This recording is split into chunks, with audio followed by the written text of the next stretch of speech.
कैसे हैं आप सब? उम्मीद करती हूँ आप लोग अच्छे होंगे। आज आपकी वर्कशीट नंबर 11 आई है। इसे अच्छे से लेबल कर लीजिए, डेट डाल दीजिए, क्लास, अपना नाम, अपने टीचर का नाम लिख लीजिए।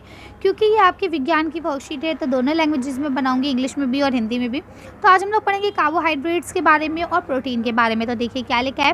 कार्बोहाइड्रेट्स हमारे शरीर को ग्लूकोज प्रदान करते हैं। ये ग्लूकोज ऊर्जा में परिवर्तन होकर शरीर के कार्यों में सहायता प्रदान करता है। कार्बोहाइड्रेट स्वस्थ और अस्वस्थ दोनों तरह के खाद्य पदार्थों में पाया जाता है। ठीक है, तो आपको पता चला कार्बोहाइड्रेट क्या होता है और कैसे होता है। तो कार्बोहाइड्रेट हमें ग्लूकोज देता है, ये आपके स्वस्थ और अस्वस्थ दोनों तरह के खाद्य पदार्थों में पाया जाता है। कार्बोहाइड्रेट के जो स्वस्थ पदार्थ है, स्रोत हैं, वो क्या है? अनाज, फल, मक्का, बीन्स आदि। ठीक है, और इसके जो अस्वस्थ है यानी कि जो आपको बीमार भी कर सकते हैं। ठीक है, कार्बोहाइड्रेट दे रहे हैं लेकिन वो आपको बीमार भी कर सकते हैं। उसमें आपके क्या हो जाएगा? जैसे आपकी पेस्ट्री हो गई, कोल्ड ड्रिंक्स हो गई, है ना, पास्ता आदि, ये सारी चीज़ें। ठीक है, तो ये बात हुई आपकी कार्बोहाइड्रेट की। सॉरी। अब बात करते हैं प्रोटीन की। तो देखिए लिखा है प्रोटीन हमारे शरीर के लिए हर भाग में पाया जाता है। हर भाग में पाया जाता है, मांसपेशियों में, हड्डी में, त्वचा में, बालों में, हर जगह प्रोटीन होता है। प्रोटीन हर आहार का एक महत्वपूर्ण हिस्सा है।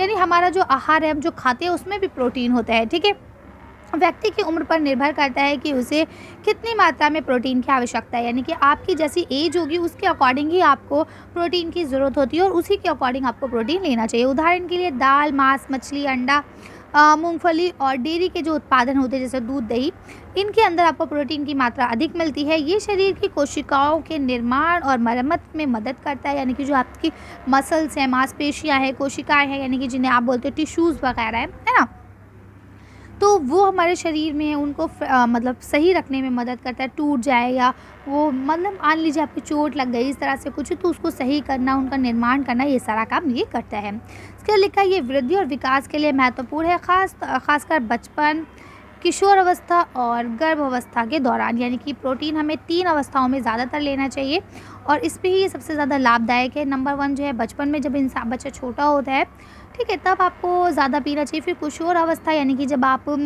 16 टू 18 के एज के होते हैं, ठीक है, जब आप में कुछ ग्रोथ हो रही होती है, कुछ डेवलपमेंट्स हो रहे होते हैं आपके अंदर, तो ये वो अवस्था हो गई किशोर अवस्था। इसमें थोड़ा सा आपको ज़्यादा मात्रा में चाहिए होता है। दूसरी बात, आपको जब जो लेडीज़ होती है, जो गर्भ अवस्था में होती है यानी प्रेग्नेंट होती हैं, उनके लिए ये बहुत इंपॉर्टेंट होता है। ठीक है, तो उन लोगों को ये लेना चाहिए।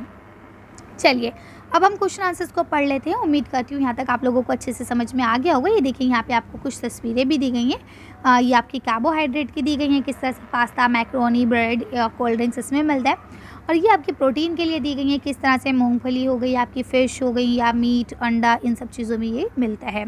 चलिए क्वेश्चन आंसर्स को पढ़ लेते हैं। तो पहला क्वेश्चन लिखा है, नीचे दिए गए विकल्पों में से सही विकल्प को चुनिए। यानी वो आंसर जो आपके लिए सही है, जो बिल्कुल क्वेश्चन के अकॉर्डिंग है, उस आंसर को आपको टिक करना है। चलिए देखते हैं। यहाँ लिखा है, निम्नलिखित में से कौन सा कार्बोहाइड्रेट का अस्वस्थ सोर्स है? यानी मक्का, केला, गेहूँ, ये सब स्वस्थ है, ये आपको बीमार नहीं करेंगे। लेकिन इसमें जो आपका पेप्सी है, ये आपका अस्वस्थ है। ठीक है, और इसके अंदर आपको वो मिल जाएगी। ठीक है, कार्बोहाइड्रेट अवेलेबल है इसमें। इसके बाद अगला जो है आपका लिखा है, निम्नलिखित में से कौन सी प्रोटीन की विशेषता नहीं है? ठीक है, इसमें कौन सी चीज़ है जो प्रोटीन की विशेषता नहीं है? तो इसमें सी आपका हो जाएगा, क्योंकि देखिए प्रोटीन हमारे शरीर के विकास के लिए मददगार होता है, कोशिकाओं के निर्माण और मरम्मत के लिए मददगार होता है और शरीर के हर भाग में पाया जाता है। ये तीनों चीज़ें अभी हम ऊपर पढ़ के आ चुके हैं, है ना। सिर्फ ग्लूकोज जो है वो कार्बोहाइड्रेट देता है, ना कि प्रोटीन देता है। ठीक है, तो आपका ये सी दोनों में आपके सी ऑप्शन हो जाएंगे। कर लेंगे आप। चलिए नेक्स्ट पढ़ते हैं। यहाँ लिखा है, निम्नलिखित कथन को सही या गलत बताइए। अब कौन सा कथन सही है, कौन सा गलत है, ये आपको बताना है। अब जैसे आपको पहला दिया गया है, बचपन में विकास के लिए प्रोटीन महत्वपूर्ण है, ये बिल्कुल ठीक बात है। बचपन में, किशोर अवस्था में और गर्भ अवस्था में, ठीक है, 3 जगह हमें बहुत ज़रूरी होता है प्रोटीन। तो बचपन में ज़रूरी है, तो ये सही कथन है, इसे आपने सही कर लिया। नेक्स्ट क्वेश्चन लिखा है कार्बोहाइड्रेट के सभी स्रोत जो हैं वो शरीर के लिए अच्छे होते हैं? नहीं। अभी हमने पढ़ा कि 2 तरह के स्रोत होते हैं, एक अच्छे और एक बुरे। जो हमें नेचुरली मिलते हैं फ्रूट्स और वेजिटेबल से वो अच्छे स्रोत होते हैं, और जो कोल्ड ड्रिंक्स पास्ता इनसे मिलते हैं वो बेकार स्रोत होते हैं, यानी अस्वस्थ स्रोत होते हैं। तो यानी कार्बोहाइड्रेट के सारे स्रोत जो है वो शरीर के लिए अच्छे नहीं होते, तो आप इसे कट कर देंगे।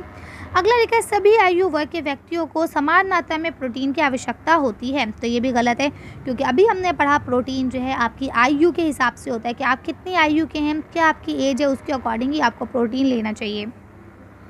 उसके बाद नेक्स्ट लिखा है प्रोटीन शरीर के कुछ हिस्सों में ही पाया जाता है, तो ये भी गलत है। अभी हमने पढ़ा था कि प्रोटीन हमारे शरीर के हर हिस्सों में पाया जाता है ना। तो इस तरह से ये आंसर भी आपका गलत हो जाएगा, तो सिर्फ पहला सही है, बाकी सारे गलत है, तो आप इसे कर लेंगे। चलिए, तो आज की वर्कशीट को हम यही खत्म करते हैं। आज की वीडियो में बस इतना ही। अगर आपको हमारी वीडियो पसंद आई हो तो प्लीज़ इसे लाइक और शेयर करें। अगर अभी तक आपने हमारे चैनल को सब्सक्राइब नहीं किया तो प्लीज़ मेरे चैनल को सब्सक्राइब करें। Thank you for watching.